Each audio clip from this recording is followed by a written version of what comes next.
Hello viewers, welcome to our channel Khadyarasik Bangali. আশা করি আপনারা সকলে খুব ভালো আছেন। আজ আমি আপনাদের সাথে লাউয়ের সাবেকি একটি রেসিপি শেয়ার করব। মুগ ডাল ও বড়ি দিয়ে লাউয়ের ঘন্ট। খুবই সাধারণ ঘরোয়া উপকরণে বানানো, অথচ এটি খেতে অসাধারণ সুস্বাদু। যে কোনো নিরামিষ দিনে খুব সহজেই অনায়াসে এই লাউ ঘন্ট আপনি বানিয়ে নিতে পারেন।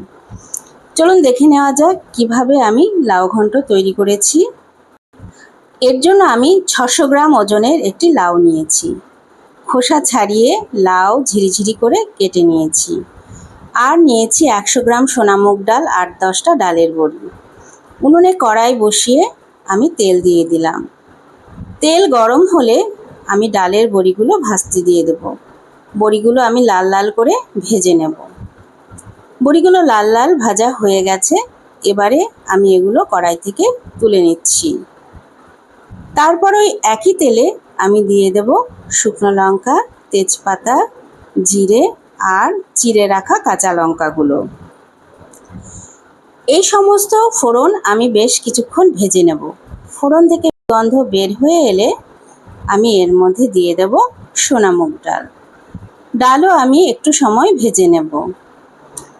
ডাল ভাজা হয়ে গেলে এর মধ্যে আমি দিয়ে দেব হলুদ গুঁড়ো আর জিরে গুঁড়ো।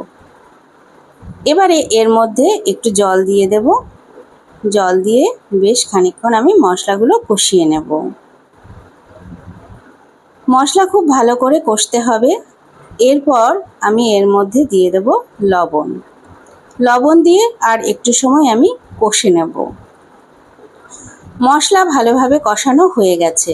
এবারে আমি এর মধ্যে কেটে রাখা লাউ দিয়ে দেব। লাউ দেবার পর মশলার সঙ্গে লাউ খুব ভালো করে মিশিয়ে নিতে হবে। লাউ থেকে বেশ অনেকটা জল বেরিয়েছে, লাউও বেশ মজে এসেছে। এবারে আমি বেশ কিছুক্ষণ নেড়েচেড়ে দেব। তারপর মিনিট 10-এর জন্য লো ফ্লেমে ঢাকনা দিয়ে লাউ সেদ্ধ হতে দেব।